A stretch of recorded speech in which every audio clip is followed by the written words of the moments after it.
नमस्कार। चलिए आज यादों के एक खास सफर पर चलते हैं। एक ऐसे जमाने में जब जिंदगी थोड़ी धीमी लेकिन शायद ज्यादा सच्ची हुआ करती थी।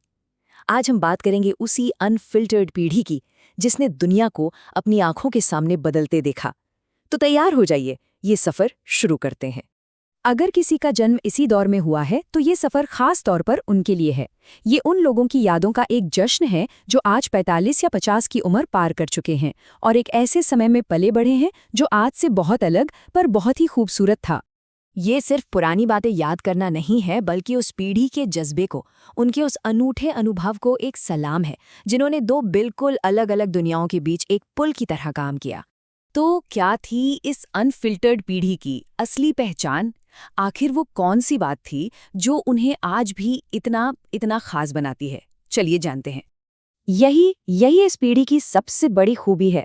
उन्होंने न सिर्फ बड़े बड़े बदलाव देखे, बल्कि उन्हें पूरी तरह से अपनाया भी। सोचिए, एक ऐसी दुनिया से जहां साइकिल भी एक लग्जरी मानी जाती थी, उस दुनिया तक जहां आज स्मार्टफोन हमारी जिंदगी का एक अहम हिस्सा है। चलिए अब जरा वक्त में पीछे चलते हैं, अपने बचपन की उन गलियों में जहां जिंदगी बहुत सरल थी और खुशियां तो छोटी छोटी चीजों में ही मिल जाती थीं। याद है ये सारे खेल? इनमें किसी गैजेट की जरूरत नहीं थी, सिर्फ कल्पना की उड़ान थी। टायर और डंडे से बनी गाड़ी हमें पूरी दुनिया की सैर करा देती थी, और किताबों में रखा वो मोरपंख, हमें तो लगता था कि सारे सवालों के जवाब उसी में छिपे हैं।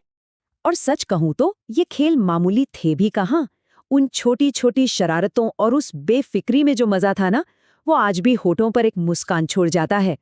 ये सिर्फ खेल नहीं थे, ये असल जिंदगी जीने का एक तरीका थे। अरे वाह, ये सिर्फ सिक्के नहीं थे, ये हमारी जेब की सबसे बड़ी दौलत हुआ करते थे। याद है जब कोई मेहमान घर आता और जाते जाते हाथ में 25 या 50 पैसे का सिक्का थमा देता, उस खुशी का तो कोई मोल ही नहीं था। उसी से तो हमारी पसंदीदा टॉफी या कुल्फी आती थी। हर स्कूल साल की शुरुआत इसी त्योहार से होती थी। नई नई किताबों की वो महक और उन पर कवर चढ़ाने का उत्साह। ये सिर्फ एक काम नहीं था, ये एक रस्म थी, एक ऐसी याद जो हम सब ने मिलकर जी है। अब बात करते हैं उस दौर के रिश्तों की। एक ऐसी दुनिया जहां सोशल मीडिया तो नहीं था, लेकिन सोशल कनेक्शन बहुत मजबूत था, जहां सब कुछ सीधा था, बिना किसी दिखावे के। आज के दुनिया से कितना अलग था, है ना? तब टीचर की मार में डांट से ज्यादा एक अनुशासन छिपा होता था, और डर सिर्फ इस बात का होता था कि कहीं घर पे पता न चल जाए। रिश्तों में दिखावा नहीं था, बल्कि एक सच्चा और गहरा जुड़ाव था। हाँ, ये उस समय की ब्रेकिंग न्यूज हुआ करती थी। कोई दोस्त दौड़कर आता और बस इतना कह देता, और खेल वहीं का वहीं रुक जाता था। तब मोबाइल फोन नहीं थे, पर यकीन मानिए खबरें ज्यादा तेजी से पहुंचती थी। और सबसे बड़ी बात तो ये थी कि तब पूरा मोहल्ला ही एक परिवार होता था। दोस्त की माँ के हाथ का खाना और दोस्त के पिता की डांट, दोनों में हक और अपनापन था। ये वो रिश्ते थे जो बिना किसी शर्त के दिल से निभाए जाते थे। चलिए अब देखते हैं कि कैसे इस पीढ़ी ने अपनी आंखों के सामने टेक्नोलॉजी और हमारी संस्कृति को पूरी तरह से बदलते हुए देखा। ये उस बदलाव के गवाह रहे हैं। जरा इस सफर को देखिए। स्याही वाली कलम से लिखना शुरू करने वाली पीढ़ी आज स्मार्टफोन और लैपटॉप पर उतनी ही आसानी से काम करती है। बदलाव को इस तरह से अपनाने की ये जो क्षमता है, ये वाकई में असाधारण है। एक समय था जब घर में साइकिल होना भी एक बहुत बड़ी बात मानी जाती थी, और आज वही पीढ़ी आराम से कार और स्कूटर चला रही है। ये उनके जीवन में आए आर्थिक और सामाजिक बदलाव का सबसे बड़ा सबूत है।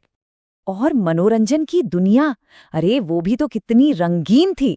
गावस्कर और कपिल देव का क्रिकेट, अमिताभ और शाहरुख का सिनेमा, और किराए पर वीसीआर लाके पूरी पूरी रात फिल्में देखना, ये वो सांस्कृतिक अनुभव थे जो सबको एक साथ जोड़ते थे। अब जब हम इस सफर के अंत में आ ही गए हैं, तो चलिए एक पल रुक कर सोचते हैं कि इन सुनहरी यादों का आज के दौर में हमारे लिए मतलब क्या है। ये बात कितनी गहरी है। उस पीढ़ी ने जीवन को बिना किसी फिल्टर के जिया। भावनाएं सच्ची थीं, रिश्ते असली थे, और जो भी अनुभव थे वो सीधे और सच्चे थे। ये पंक्ति तो जैसे उस पीढ़ी के पूरे सार को बस कुछ शब्दों में बयां कर देती है। वो जैसे थे वैसे ही दिखते थे, सच्चे, सरल और बिना किसी दिखावे के। उनके लिए रिश्ते कपड़ों की तरह नहीं थे जिन्हें हर वक्त इस्त्री करके रखा जाए। और ये बात बिल्कुल सच है, उनका अनुभव वाकई अनोखा है। उन्होंने एक ऐसी दुनिया देखी है जो अब सिर्फ यादों में ही जिंदा है। ये न तो बेहतर था और न ही बुरा, ये बस अलग था और बहुत ज्यादा कीमती था। और अंत में बस एक सवाल, जैसे वो दिन सुनहरे थे, क्या हम अपने आज को इस तरह से जी रहे हैं कि ये भी आने वाले कल के लिए एक खूबसूरत, एक सुनहरी याद बन सके? इस पे जरूर सोचेगा।